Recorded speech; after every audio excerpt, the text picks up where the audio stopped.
Ada seorang ayah memerintahkan kepada anaknya untuk menjual jam tangan tua milik ayahnya. Dia katakan kepada anaknya, "Wahai anakku, bawa jam tangan tua ini pergi ke warung yang ada di depan rumah.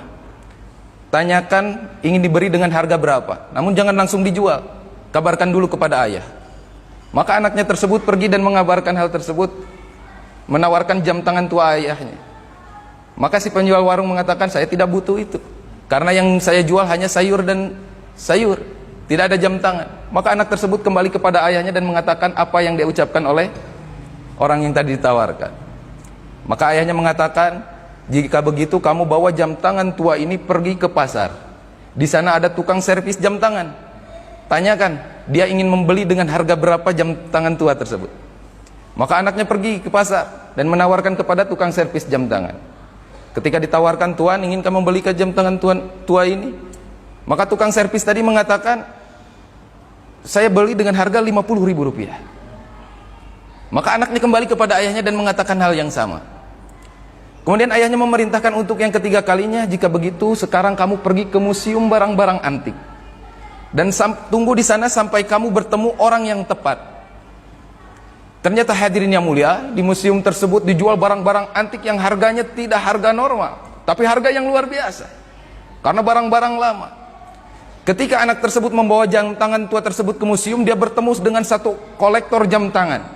Ketika melihat apa yang dibawa oleh anak tersebut, maka kolektor tersebut langsung mendatangi anak tersebut. "Ini akan dijual?" "Benar, ini akan dijual." "Dengan harga berapa? Silahkan tuan mampunya membayar berapa. Ini jam tangan yang sangat tua sekali dan tidak pernah akan keluar lagi. Saya beli ini harganya 1 triliun. Kaget anak tersebut. Dia cepat-cepat kembali kepada ayahnya dan mengabarkan hal yang sama apa yang dikatakan oleh kolektor tadi. "Wahai ayah, ini jam tangan tua ini ternyata mahal. Ada orang yang ingin membelinya dengan harga 1 triliun rupiah. Ayahnya mengatakan apa? "Jangan dijual. Karena sesungguhnya ayah hanya ingin mengajarkan kepada engkau bahwa engkau hanya akan dihargai ketika berada di tempat yang tepat dan dihargai oleh orang-orang yang tepat." Seperti hari ini kita, Pak, duduk dalam majelis, kita tawarkan ke penjual sayur, nggak ada yang datang. Untuk apa saya datang ke majelis? Yang penting saya jual sayur. Ini sudah membuat saya bahagia. Akhirnya nggak mau datang ke majelis.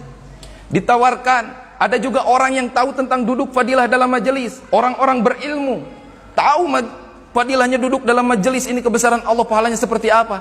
Tapi karena hatinya sudah tercampur dengan dunia, maka dia menghargainya dengan harga murah, 50.000. Mending jualan di pasar. Padahal ustadz baheulana. Tapi karena hatinya sudah tercampur dengan kebesaran dunia, maka dia menghargai satu majelis dengan harga murah. Tapi hadirin, ketika duduk di tempat yang tepat, berjumpa orang-orang yang tepat, maka yang memuliakan bukan saja orang-orang yang tepat, tapi zat yang maha mulia.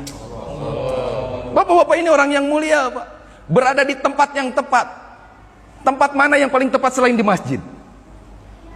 Masjid inilah tempat yang paling dicintai Allah. Tidak ada lagi tempat yang paling dicintai Allah selain masjid. Maka tempat inilah yang paling tepat. Siapa yang berada di masjid, orang-orang yang tepat, bukan hanya orang hadirin, makhluk yang mulia, yaitu para malaikatnya Allah Subhanahu wa ta'ala.